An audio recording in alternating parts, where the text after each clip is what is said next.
জুনিভূতের যে প্রথম যে মানে স্টোরিটি আমি আপলোড করেছি, এই স্টোরিতে আপনারা একজন গ্রাম ডাক্তার, নাম তার আলামিন, তার একটি করুণ পরিণতির গল্প শুনেছেন, যে সে কীভাবে জুনিভূতের ছলনায় পড়ে তার করুণ পরিণতি হয় এবং তার জীবনের অবসান হয়। প্রিয় লিসেনার্স, যখন এই গল্পটি নড়াইল জেলার লোহাগাড়া উপজেলার আলামিন আমাকে দেয়, আসলে আলামিন ডাক্তার এবং যিনি গল্প দিয়েছেন আলামিন, দুইটা নামই একই রকম হয়ে গেছে।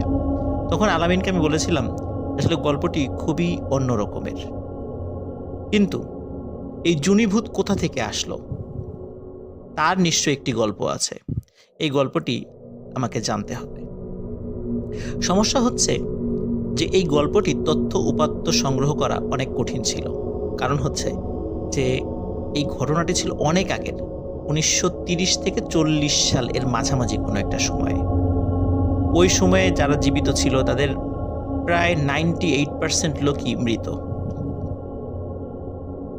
লোকমুখে শোনা কিছু তথ্যের উপর ভিত্তি করে মানে গল্পটি সাজানোটা অনেক কঠিন ছিল, কিন্তু আলহামদুলিল্লাহ অনেক প্রতিকূলতার মধ্য দিয়েও কয়েকজন জীবিত ব্যক্তিকে পাওয়া গিয়েছিল, যাদের কাছ থেকে গল্পটির সত্যতা এবং অ্যাকুরেসি নির্ণয় করা সম্ভব হয়েছে। প্রিয় লিসেনার্স, সরাসরি ঘটনাতে চলে যাচ্ছি। আলফাডাঙ্গা উপজেলার পানাইল গ্রামে জুনি নামে একটি মেয়ে ছিল। তার বয়স 16 থেকে 18-র মধ্যে। 16 থেকে 18-র মধ্যে বয়সী এই জুনি অপরূপ সুন্দরী ছিল। তার বাবার নাম ছিল সমীর দে। জুনির মা ছিল এবং ছোট্ট ভাই ছিল। তারা অত্যন্ত দরিদ্র পরিবার হলেও সুখে শান্তিতেই বসবাস করছিল। জুনির বাবা বিভিন্ন মানুষের বাড়িতে না, জমিতে চাষ, মানে বর্গা চাষি হিসাবে চাষাবাদ করত। জুনি এবং জুনির মা, তারা দুজনই বিভিন্ন মানুষের বাড়িতে কাজে সহযোগিতা করত, আর জুনির ছোট ভাই লেখাপড়া করত। এভাবেই তাদের চলে যাচ্ছিল। ওই গ্রামে 3টি ছেলে, যার একজনের নাম তরু, আর একজনের নাম এনামুল, আর একজনের নাম জায়েদ হাসান। 3জনই ছিল খুবই ঘনিষ্ঠ এবং অন্তরঙ্গ বন্ধু। এর মধ্যে তরু ছিল হিন্দু এবং জুনিও হিন্দু পরিবারের ছিল। তরু জুনিকে পছন্দ করত, কিন্তু জুনি আসলে তরুকে তেমন একটা বেশি পছন্দ করত না। যাই হোক, কোনো একদিন জুনির আচরণে তার পরিবার অস্বাভাবিকতা খেয়াল করে এবং ওই রাতেই জুনির বাসার কাছে একটি মাঝারি সাইজের আম গাছের ডালে জুনি গলায় দড়ি দিয়ে সুইসাইড করে। জুনি কেন সুইসাইড করেছে এটা তার পরিবারের লোকরা জানতে পারেনি। হঠাৎ করে মেয়ের এরকম মৃত্যুতে জুনির বাবা সমীর দে, উনি খুবই শোকে কাতর হয়ে পড়েন। কয়েকদিনের মধ্যে উনি মারা যান।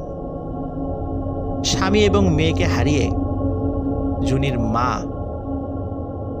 তিনিও শোকে ভেঙে পড়েন এবং তিনিও কয়েকদিনের মধ্যে মারা যান। জুনির ছোট ভাই, সে শারীরিকভাবে কিছুটা অসুস্থ ছিল। মা, বাবা, বোনের মৃত্যু,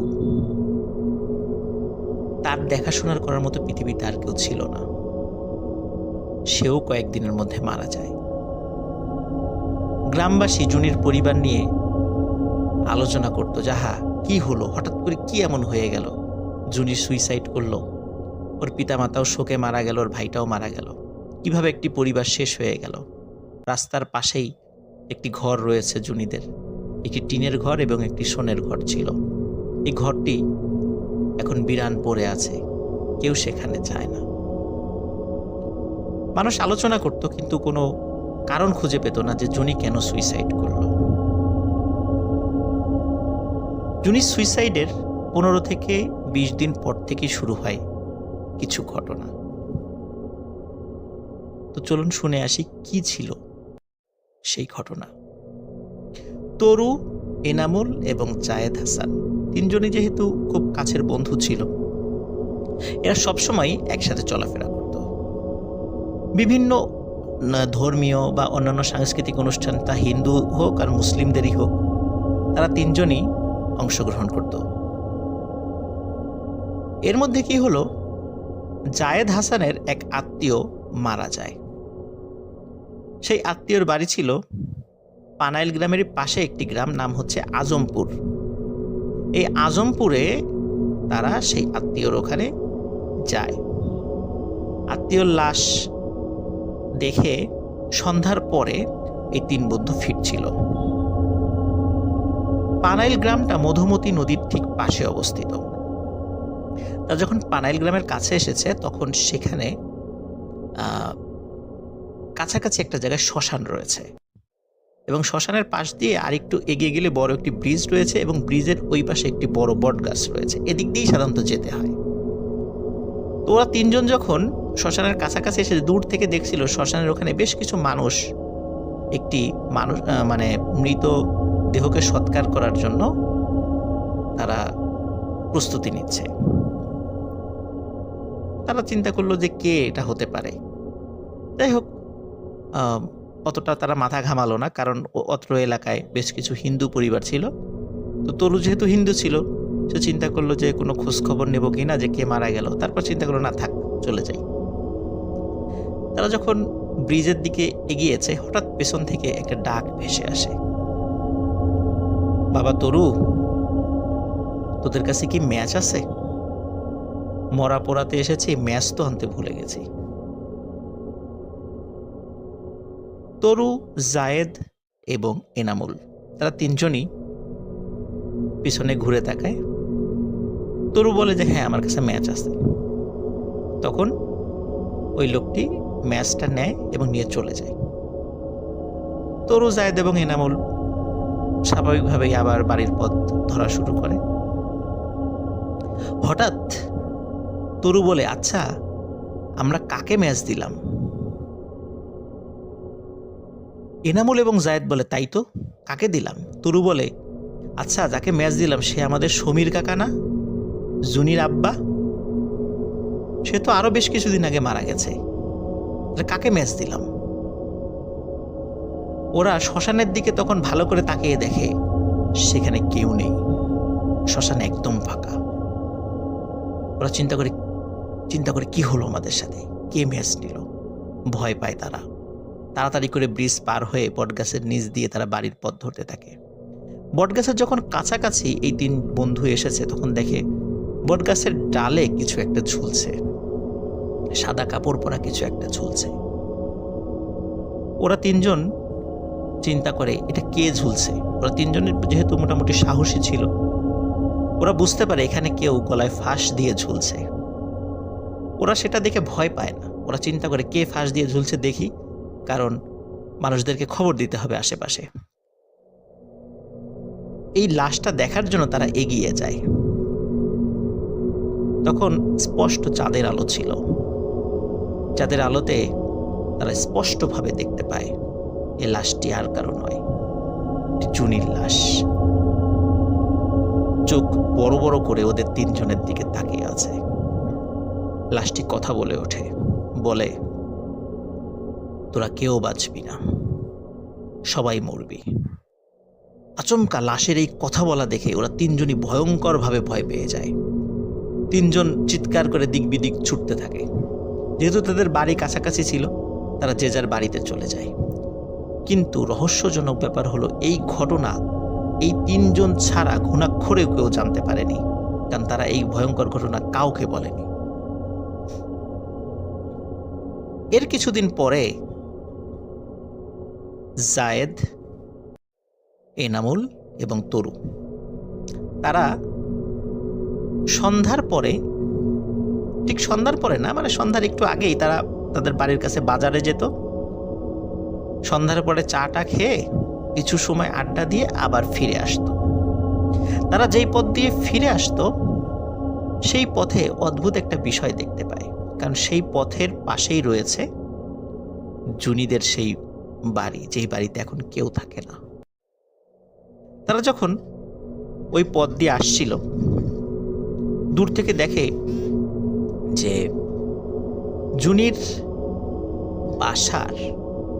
জুনির বাসার ওইখান থেকে কি একটা ছায়ামূর্তি যেন বের হয়ে আসছে। তারা লক্ষ্য করলো জুনিদের বাড়ির ভেতর থেকে ওই ছায়ামূর্তিটা বের হয়ে রাস্তার উল্টো পাশে একটি বাগান রয়েছে, সেই বাগানের মধ্যে দ্রুত নেমে চলে গেল। মানে বাড়ির থেকেও দ্রুত বের হলো এবং বাগানের মধ্যে দ্রুত নেমে চলে গেল। তারা চিন্তা করে যে এই বাড়িতে তো কেউ থাকে না, এটা তো একটা পরিত্যক্ত বাড়ি, এখন কে বের হলো চলে গেল। প্রথম দিনকে তারা আসলে এই বিষয়টা তেমন গুরুত্ব দেয়নি।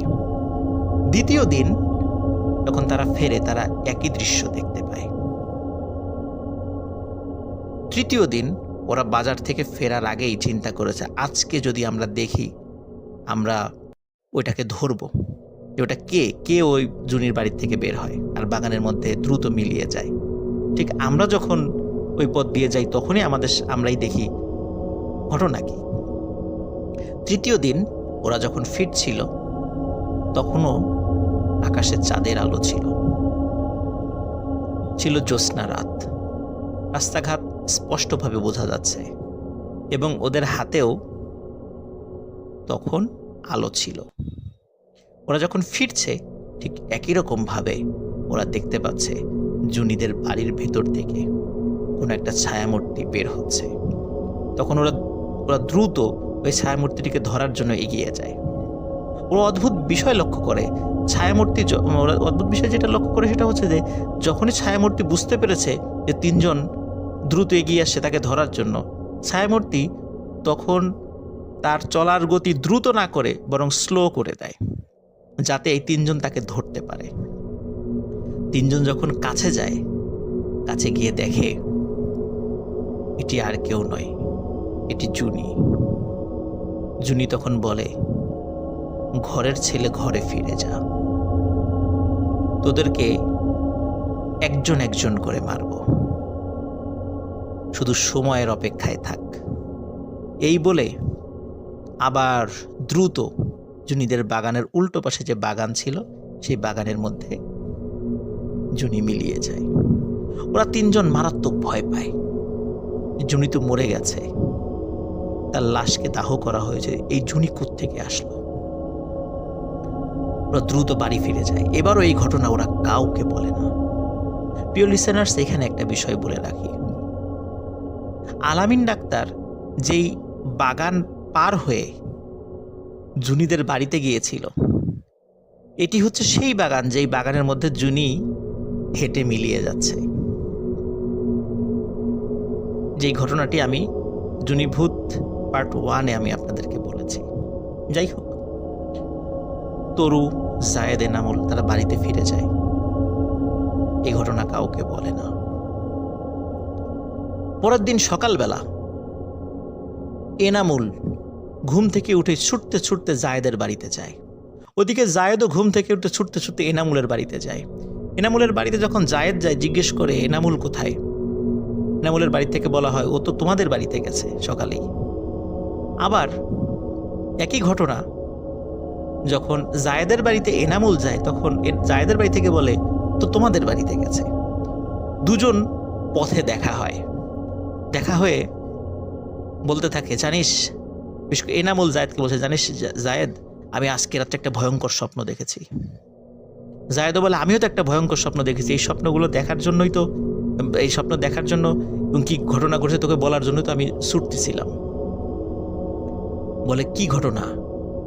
প্রথমে জায়েদ বলে যে আমি দেখি যে জুনি যেই গাছে সুইসাইড করেছিল, তরু সেই গাছের সেই ডালে গলায় দড়ি দিয়ে ফাঁস দিয়ে ঝুলছে। এনামুল বলে, আমি তো একই স্বপ্ন দেখেছি। ওদিকে ওরা দুজন খবর পায় যে তরু হন্যে হয়ে জায়েদ এবং এনামুলকে খুঁজছে। যখন তরুর সাথে জায়েদ এবং এনামুলের দেখা হয়, তরু বলে, জানিস জায়েদ আর এনামুল, আমি আজকে রাত্রে একটা ভয়ঙ্কর স্বপ্ন দেখেছি। আমি দেখি জুনি যেই গাছে গলায় ফাঁস দিয়ে আত্মহত্যা করেছিল, সেই গাছে আমার লাশ ঝুলছে। ওরা তিনজন বলে, স্বপ্ন তো স্বপ্নই, এটা নিয়ে মাথা ব্যথার কিছু নাই, আমরা মনে হয় দুঃস্বপ্ন দেখেছি। কিন্তু তাই বলে একই স্বপ্ন তিনজন? জায়েদ কিছুটা নাস্তিক প্রকৃতির ছিল, সে বলে যে এটা নিয়ে মাথা ব্যথার কিছু নাই, এটা নিয়ে আমাদের চিন্তারও কিছু নেই, যে যার বাড়িতে চলে যায়।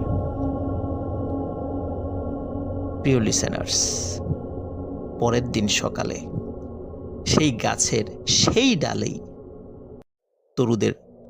তরুর ঝুলন্ত দেহ পাওয়া যায়।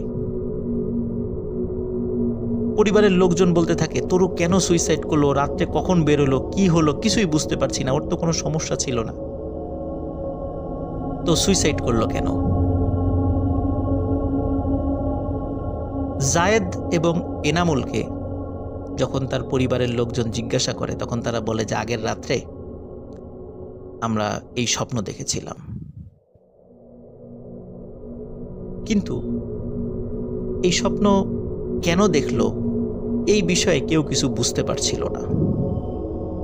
তরুর দেহকে সৎকার করা হয় সেই শ্মশানে, যেই শ্মশানে সমীর দে তরুর কাছ থেকে ম্যাচ নিয়েছিল।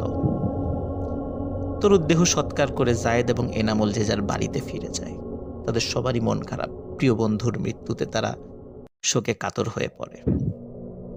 এর কয়েকদিন পর জায়েদ সকালবেলা ছুটতে ছুটতে এনামুলের বাড়িতে আসে, বলে, এনামুল, আমি আজকে রাত্রে স্বপ্ন দেখলাম জুনি যেই গাছে গলায় দড়ি দিয়ে সুইসাইড করেছিল, সেই গাছে আমার লাশ চলছে। এনামুল জায়েদকে সান্ত্বনা দেয় যে না, এটা কিছু না, এটা এমনি কাকতালীয় ব্যাপার, এরকম চিন্তার কিছু নাই। কিন্তু চিন্তার তো আসলেই রয়েছে। পরের দিন সকালবেলা ঠিক একই জায়গায়, একই গাছে, একই ডালে জায়েদের ঝুলন্ত দেহ পাওয়া যায়। জায়েদের যখন মৃত্যু হয়, তখন জায়েদের পরিবার এবং তরুর পরিবার এনামুলকে চাপ দেয়, তুমি সত্যি করে বলো, তরু মারা গেল, জায়েদ মারা গেল, ঘটনা কি? তখন এনামুল যে ঘটনা বলে, গ্রামবাসী শুনে ধিক্কার দিতে থাকে। এনামুল বলে, আসলে কিছুদিন আগে জুনি যে মারা গেছে, আসলে জুনির মৃত্যুর জন্য আমরা তিনজনই দায়ী। জুনির মৃত্যুর কারণে তার পরিবারের সকল সদস্য মারা গেছে, এই জন্যও আমরা তিনজনই দায়ী। এনামুল বলে, তরু জুনিকে পছন্দ করত, কিন্তু জুনি তরুকে পছন্দ করত না। তরু বিভিন্ন সময় জুনিকে উত্ত্যক্ত করত। তরু যখন বুঝতে পারল কিছুতেই জুনিকে সে বাগে আনতে পারবে না, তখন সে বিভিন্ন কলা কৌশল প্রয়োগ করে। এই সহজ সরল মেয়ে জুনিকে বিভিন্ন ছলে বলে কৌশলে ফাঁদে ফেলে কোনো এক সন্ধ্যায় তাকে ঘর থেকে বাইরে বের করে নিয়ে আসে। পাশের একটি জঙ্গলে তাকে নিয়ে যায়। তখন সেখানে এনামুলও ছিল। এনামুল বলে যে সে তখন প্রথমে বুঝতে পারেনি আসলে কি হতে যাচ্ছে, কিন্তু এনামুল যখন বুঝতে পারে তরু এবং জায়েদ জুনির সাথে খারাপ কিছু করার মতলবে তাকে এখানে নিয়ে এসেছে ফাঁদ পেতে, তখন এনামুল তাদেরকে নিষেধ করে। কিন্তু সেই নিষেধটা জোরালো ছিল না, যার ফলে তরু এবং জায়েদের লালসার হাত থেকে জুনিকে এনামুল রক্ষা করতে পারেনি। এই ঘটনার পর তরু এবং জায়েদ দুজন মিলে আবার জুনিকে তার বাড়ি পর্যন্ত এগিয়ে দিয়ে আসে এবং বলে কাউকে কোনো কিছু না বলতে। এরকম আচমকা অপমানে, লজ্জায়, ঘৃণায় কাউকে কিছু না বলে, এমনকি পরিবারের কাউকে কিছু না বলেই জুনি ওই আম গাছের ডালে সুইসাইড করে, যার শোকে জুনির মা, বাবা এবং পরবর্তীতে তার ভাইও মারা যায়। শেষ হয়ে যায় একটি পরিবার। এনামুল বলে যে আমার অতটা দোষ ছিল না, কিন্তু আমি হয়তোবা চেষ্টা করলে ওদেরকে থামাতে পারতাম, কিন্তু যেহেতু কাছের বন্ধু, ওরাও কি মনে করবে, এই জন্য আমি অতটা জোরালো পদক্ষেপ নেইনি। কিন্তু আমি কিছু করিনি, যা করার ওরা করেছে, আমি তো কিছু করি নাই। কিন্তু এনামুল বুঝতে পারে যে ওরও সময় ঘনিয়ে এসেছে। এই ঘটনা যখন এনামুলের পরিবার জানতে পারে, তখন স্থানীয় একজন মোটামুটি কবিরাজ গোছের মানুষ, তার নাম হচ্ছে কাউসার মোল্লা, তার কাছে এনামুলের মা বাবা এনামুলকে সহ নিয়ে যায়। কাউসার মোল্লা তিনি জুনির আত্মারূপী ওই জিনকে হাজির করে। সেই জিন এসে বলে যে এই তিনজন জুনির মৃত্যুর জন্য দায়ী, এদের তিনজনকে আমি মেরে ফেলব। অলরেডি দুইজনকে হত্যা করা হয়ে গেছে, এখন এনামুল বাকি আছে, একেও আমি মারব। কেউ যদি একে বাধা দেওয়ার চেষ্টা করে বা আমার হাত থেকে বাঁচানোর চেষ্টা করে, তারও আমি ক্ষতি করব। কেউ আমার হাত থেকে এনামুলকে বাঁচাতে পারবে না। এই কথার পর এনামুলের মা বাবা খুব ভেঙে পড়ে, এনামুলকে সহজে বাড়ির বাইরে যেতে দিত না। হঠাৎ এক রাতে এনামুল একটা স্বপ্ন দেখে। সে স্বপ্নে দেখে একটি ডোবায় পড়ে বা একটি ডোবায় ডুবে এনামুলের মৃত্যু হয়েছে। সকালবেলা যখন এনামুল ঘুম থেকে উঠে তার পরিবারকে বলে, তখন তার পরিবার বুঝতে পারে এনামুলের সময় শেষ হয়ে গেছে। কিন্তু ওই জুনিভূত যতই বলুক যে আমার হাত থেকে ওকে বাঁচাতে পারবে না, তারপরও মা বাবা তো সন্তানকে বাঁচানোর চেষ্টা করবেই। বেশ কয়েকজন হুজুরের কাছে এনামুলকে নিয়ে যাওয়া হয়। প্রত্যেক হুজুরই বলে যে আসলে এনামুলকে ওই জুনিভূতের হাত থেকে বাঁচানোর ক্ষমতা তাদের নেই, তারা এই বিষয়ে হস্তক্ষেপ করতে পারবে না। যদি হস্তক্ষেপ করা হয় তাহলে তাদের অনেক ক্ষতি হবে, যার কারণে তারা এই বিষয়ে সাহায্য করতে অপারগতা প্রকাশ করে। এর মধ্যে একটা সমস্যা দেখা দেয় এনামুলের। এনামুল অনেকটা পাগলের মতো হয়ে যায়। সে যখনই বাসার থেকে বের হতো, যখনই কোনো মেয়েকে দেখত, হোক সে শিশু, হোক সে বয়স্ক নারী, হোক সে কিশোরী, যুবতী, প্রত্যেকের হাতে পায়ে ধরে হাউমাউ করে কান্নাকাটি করত। বলতো, জুনি আমার অন্যায় হয়েছে, আমাকে মাফ করে দাও, জুনি আমার ভুল হয়ে গেছে, আমাকে মাফ করে দাও। তো মহিলারা যখন এনামুলের এই ধরনের পাগলামি আচরণ দেখত, এনামুলকে দেখলেই তারা দৌড়ে পালিয়ে যেত। এবং এনামুলের কারণে রাস্তায় মহিলারা বের হতে ভয় পেত যে এনামুল পাগলের সাথে দেখা হলে সে এরকম হাতে পায়ে ধরে কান্নাকাটি করবে, হাউমাউ করবে। যার কারণে এনামুলকেও বাড়ির থেকে সহজে বাইরে বের হতে দিত না, আর বের হলেই এনামুল এই ঘটনা ঘটাত। কোনো একদিন দুপুরবেলা এনামুল পরিবারের সদস্যদের সাথে বাসার কাছে একটি পুকুরে গোসল করতে যায়। সবাই গোসল করে ফিরে আসলেও এনামুলকে আর দেখা যায় না। পরিবারের সদস্যরা তাকে খুঁজতে থাকে, কিন্তু কোথাও এনামুলকে পাওয়া যায় না। ওই সময় অন্যরা যারা পুকুরে গোসল করেছিল তাদেরকেও জিজ্ঞাসা করা হয়, তারাও বলে তারা এনামুলকে পুকুর থেকে উঠে আসতে দেখেনি। সবাই বুঝতে পারে এই পুকুরেই হয়তোবা এনামুলের লাশ রয়েছে। জাল ফেলে ডুবুরি নামিয়ে তন্ন তন্ন করে খোঁজা হলেও পুকুরের কোথাও এনামুলকে পাওয়া যায় না। এনামুলের মা বাবা আবার সেই কাউসার মোল্লার কাছে যায়। কাউসার মোল্লা জুনিভূতকে হাজির করে। জুনিভূত বলে, এনামুলকে আমি জীবিতও দেব না, মৃতও দেব না, ওকে আমি কি করেছি সেটাও বলবো না, এটাই ওর শাস্তি। এনামুলের মা বাবা খুব হাউমাউ করে কান্নাকাটি করে, বলে যে আমার ছেলের লাশটা অন্তত দাও, তাকে কবর দিই আমরা। এনামুলের মা বাবার কান্নাকাটি, বারবার অনুনয় বিনয়ের কারণে অবশেষে জুনিভূত রাজি হয়। জুনিভূত বলে, আগামীকাল জোহরের আজানের পরেই তোমরা সবাই পুকুরে যাবা, সেখানে আমি এনামুলের লাশকে ফেরত দেব, কিন্তু কেউ যেন পুকুরের আশেপাশে তখন না থাকে। জোহরের ঠিক আজানের পরেই তোমরা যাবা, তার আগে যেন পুকুরের আশেপাশে কেউ না থাকে। সত্যি পরের দিন জোহরের পর যখন এনামুলের পরিবার সেই পুকুরের কাছে যায়, দেখে ওর এনামুলের লাশ উপুর হয়ে ভেসে রয়েছে। তার লাশটা যখন পুকুর থেকে উঠায় তখন মনে হচ্ছে মাত্র কয়েক মিনিট আগে এনামুল মারা গিয়েছে। তার শরীর তখনও গরম ছিল। এনামুলকে কবর দেয়া হয়। এর সাথেই শেষ হয়ে যায় জুনিভূতের প্রতিশোধ। এই ঘটনার আরো প্রায় 50 বছর পরে জুনিভূতের দেখা মেলে নড়াইল জেলার লোহাগাড়া উপজেলার শালনগর ইউনিয়নে, যেখানে এক গ্রাম্য ডাক্তার আলামিনের সাথে জুনিভূত দেখা করে। কিন্তু আলামিন ডাক্তারের কিছু ছোটখাটো ভুলের কারণে নেমে আসে তার করুণ পরিণতি। সেই ঘটনাও আপনারা শুনেছেন।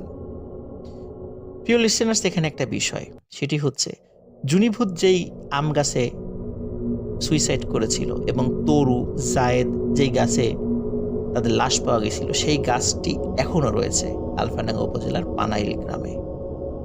গাছটি কিন্তু তেমন বড় হয়নি, কিন্তু মোটা হয়েছে। ওই গাছের কেউ ডাল ভাঙতে পারে না, কেউ পাতা ছিঁড়তে পারে না, এমনকি কেউ আমও পারে না। আম যেগুলো নিচে পড়ে সেগুলো মানুষ খায়। যেই ওই গাছের কেউ ডাল ভাঙে বা কোনো পাতা ছেড়ে, তারই কোনো না কোনো ক্ষতি হয় এবং সবাই বলে এটি জুনিভূতি করে।